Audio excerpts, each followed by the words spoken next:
सळसळत्या रक्ताच्या सक्रिय मेंदूच्या शाबूक डोक्याच्या तडतदार हृदयाच्या माझ्या मित्रमैत्रिणींनो, मी कुमारी आर्यराणी उमेश देटे, इयत्ता 6वीची विद्यार्थिनी. मी आज तुमच्यासमोर सावित्रीबाई फुले यांची यशोगाथा सांगण्यास उभे आहे. मुळात सावित्रीबाईंची यशोगाथा सांगणं प्रथम सावित्रीबाईंना समजून घ्यावं लागेल. सावित्रीबाईंना समजून घ्यायचं हा जेव्हा मी विचार करायला लागते तेव्हा माझ्या मनात विचार येतो की सावित्रीबाईंचा जन्म झाला, त्या शिकल्या, लिहायला, वाचायला, बोलायला किती सोप्पं आहे हो.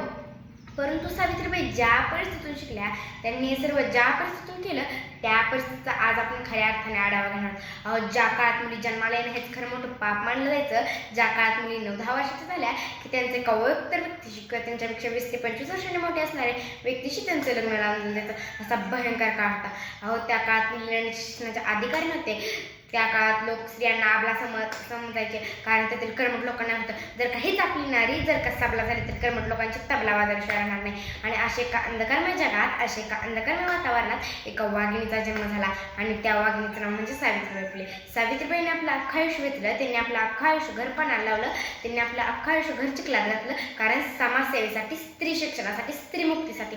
आणि असं करत 3 जानेवारी 1831 रोजी सातारा जिल्ह्यातील नायगाव या गावी वडील खंडोजी व आई सत्यवती यांच्या पोटीशी त्यांचा जन्म झाला. सावित्रीबाईंना ज्योतिबारावांनी रूढी परंपरेनुसार त्यांचाही विवाह ज्योतिबारावांशी झाला. सावित्रीबाईंना ज्योतिबारावांनी लिहायला, वाचायला शिकवले. सावित्रीबाई एकदा बाजारात गेल्या होत्या. त्या बाजारात जिलेबी खात होत्या. जिलेबी खात असताना तिथून ख्रिश्चन जात होता. त्या ख्रिश्चनस्थानी त्यांना ख्रिश्चन तीर्थ नावाचे पुस्तक भेट दिले. त्यांनी ते पुस्तक घेतले आणि त्यांनी ते पुस्तक वाचले आणि त्या म्हणाल्या, अरे या पुस्तकामधलं तर मला काहीच येत नाही, परंतु या पुस्तकामधलं मला यायला हवं.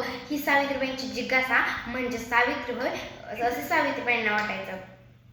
सावित्रीबाई मुलींना शिकवायचं असताना लोक त्यांच्या अंगावरती दगड, चिखल, शेण टाकून मारत, तरीही सावित्रीबाई डगमगल्या नाही. त्यांनी त्यांचं कार्य असंच चालू ठेवलं. त्या त्यांच्या कार्याच्या एकनिष्ठ होत्या, सर्वनिष्ठ होत्या. आणि अशा पद्धतीने 1 जानेवारी 1848 मध्ये पुण्याच्या बुधवार पेठेत मुलींची पहिली शाळा काढली आणि त्यांनी 4 वर्षात मुलींची 18 शाळा काढल्या. सावित्रीबाई मुलींना शिकवायचं असताना लोक त्यांच्या अंगावरती दगड, शेण, चिखल टाकून मारत. आणि 1858 मध्ये ब्रिटिश त्यांना सन्मानित करण्यात आले.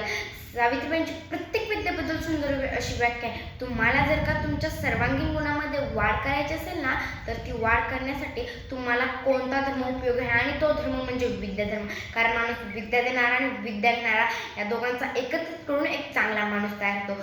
सावित्रीबाईंनी असं वाटायचं की तुम्हाला जर का तुमच्या सर्वांगीण गुणामध्ये वाढ करायची असेल ना, तर ती वाढ करण्यासाठी तुम्हाला कोणता धर्म उपयोग आहे, आणि तो धर्म म्हणजे विद्याधर्म.